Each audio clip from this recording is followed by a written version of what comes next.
Hello, my name is Ribas Moyoki. I'm doing my gay BL series review recap series, whatever it is. I'm trying something new. I'm an author of some books and I'm a philosopher. So I wanted to speak about TharnType series. And because I was speaking about Cutie Pie and the toxicity, and in comments everybody's immediately reminded of Type and Tarn. And Type and Tarn had such, how to say, I don't know, relationship from my point of view, and it was abusive, and I think that Tarn could have got better. And in the beginning, Type was practically raped. That was awful, that was terrible, and I'm sorry I saw that. But the point with Type and Tarn, however uncomfortable to watch and practically rapey and at the beginning rapey and at the end abusive towards Tarn for losing all his friends, and just like it wasn't pleasant watch till the end, but it was enjoyable while it lasted, if you get what I mean, because we can't always see healthy, happy couples. But with Type and Tarn, I wanted to say that we have to take into consideration what that series actually is. That series is also a fantasy, and when you unravel what kind of a fantasy it is, maybe there will be a better understanding of it. Because Type Tarn, for me, from the beginning, was so blatantly a fantasy of a closeted gay man. A closeted gay man who isn't good terms with his sexuality, who doesn't pursue other men, and who's just like no, in denial. Not the one who's practicing his gayness, but just don't say anything to anyone. But really, closeted, like not even telling it to himself. The fantasy of a truly closeted gay man is that gay man will come along, that he will make him break his walls, that he will make him see that side of him, and that he will be loved like immediately, perfectly. And Tarn is just an epitome of that fantasy. He's perfect. He's just a perfect gay man. He's cool. He plays in the band. He's handsome. He's kind. He's has a good family. He's rich. He prioritizes Type on all sorts of levels. He drops friends, he drops engagements, he's constantly sorry, and that rapey beginning that I dislike is also the part of the fantasy, to remove the guilt from the deeply closeted gay man from coming out and, so to speak, becoming gay. Because you are gay from the start, but becoming. And that's that discomforting fantasy. Nobody wants it to happen for real, and it's not something you wish to experience in real life, because in real life, when someone gets abusive to you, it's just like, please, no, rape culture, no. But that's that lingering, latent fantasy, and that's why it's so embarrassing and discomforting when you watch it. Because on some level, you can understand the fantasy, but when you apply it to the real world, it's deeply disturbing. Because nobody should drag you out of your closet. No one should cross your boundaries, and no, you shouldn't hit your boyfriend and then it's okay, and no, you can't act like a queen and be bitchy and be demanding and put your boyfriend down like that. Just no. And you can't be jealous to the point that he loses all his friends. Anyway, that's my rant. I'm sorry. You try to be as little toxic as you can, because we are all toxic in this way or another.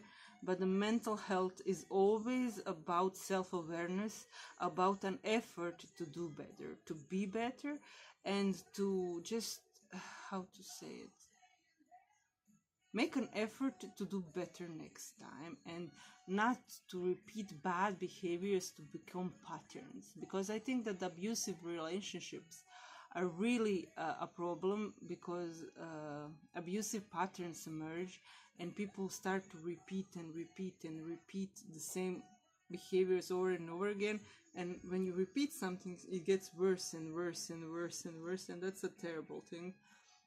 As living as a woman, I should know because women are really in danger of that. But people are dismissive of when it happens to a man, and it does happen to men too, and even by women. So it's just something to be aware of.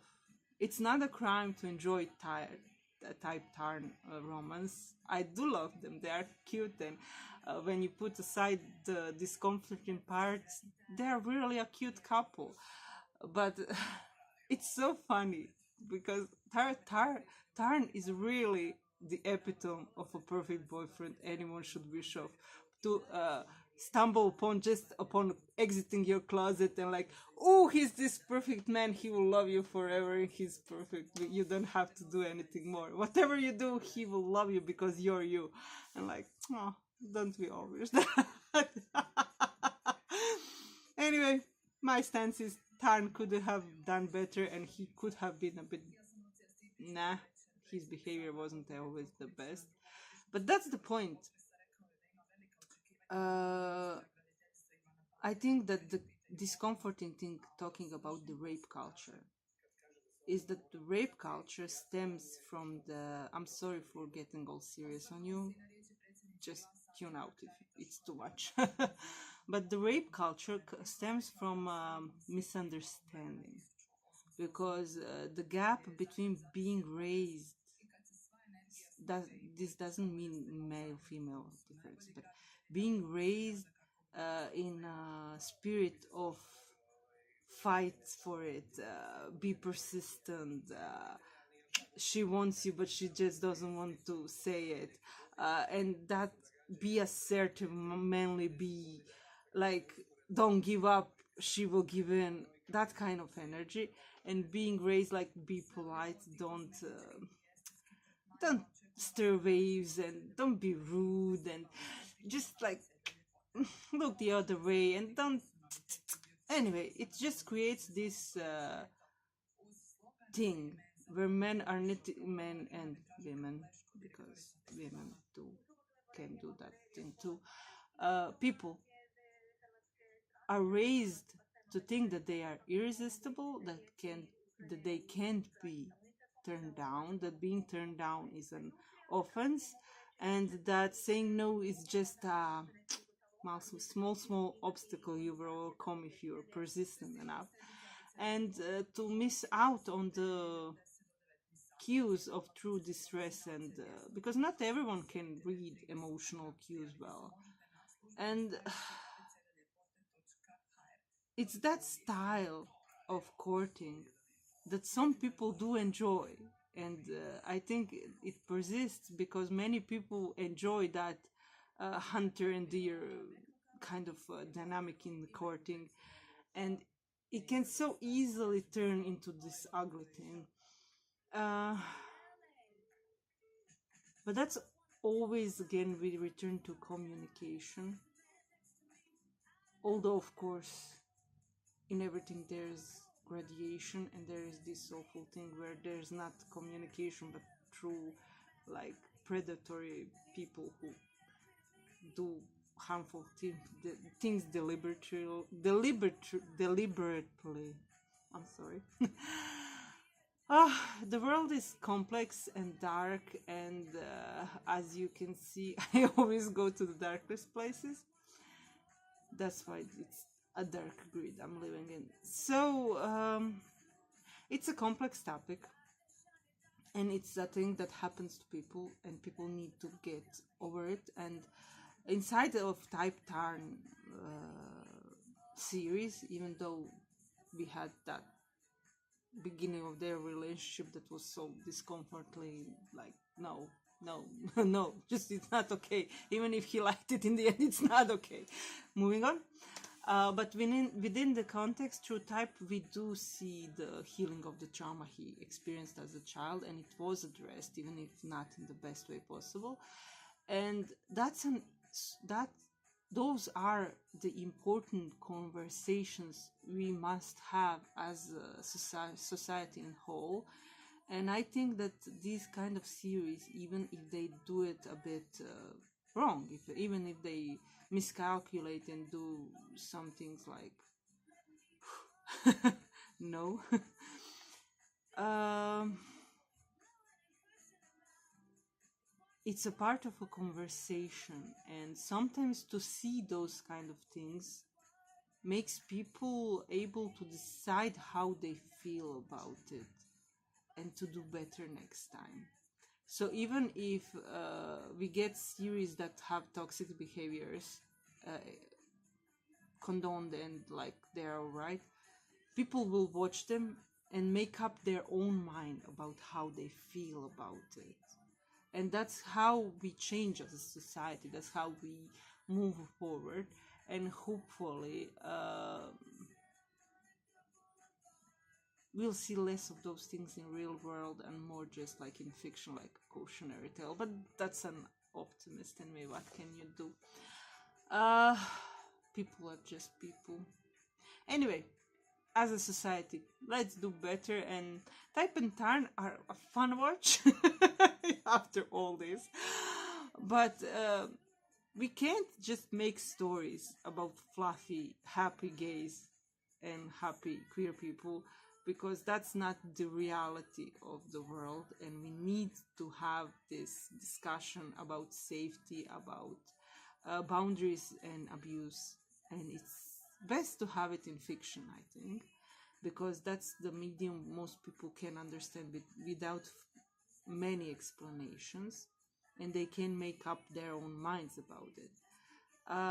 But of course, I do prefer to watch fluffy, happy gays. Because I think that gritty gays with bad endings are made for straight audiences to make them sympathize with queer population. But for queer people, it can be damaging to watch too many gritty and awful shows that end up with us dying. And it can be crippling in a way that makes you fear the world more and not less. So anyway, I recommend go watch fluffy and happy stuff. TharnType is even in that category of fluffy and happy. They do end up quite nice, and having their toxicity is the part of their personality, and that's my point. You can't have a completely balanced and happy relationship if you have characters who have difficult personalities and who have difficult lives and have patterns that they are used to having.